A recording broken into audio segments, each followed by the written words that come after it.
Manipur University ki Manipuri Departmentki Head of Department Oiribi ojah amada mashak khangdaba meeoi kharana Aki Akhang nanghallamba thouong yaningde haiduna University asigi Manipuri Department ki maheiroi shing ngasi University asida Khongjang Changsinkhre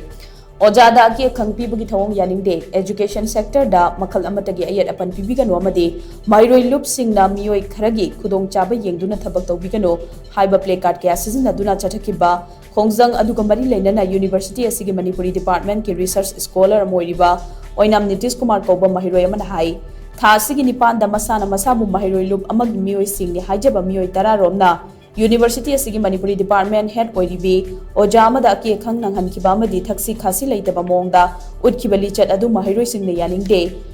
meeoi sing aduna ojah asida lale haijagadabani asigumba thong ase makhatana chathabigano karigumba ojah asida fattanung da tholoklabadi meeoi aduna madugi teksak pugadabani haina mahangna makhatakhi Masi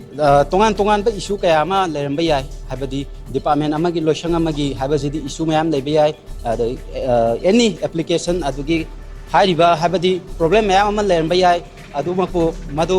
akoina haijariba wafam sidi adumba any issue leisanu ama leisanu habadi yamna free and frank da akoigi thonglonjin libasi karigino haba sigi questions ni akoina ojagi sinpham da sugumba ojaga maheiroi gi oriba sugumba yamna senglaba akoigi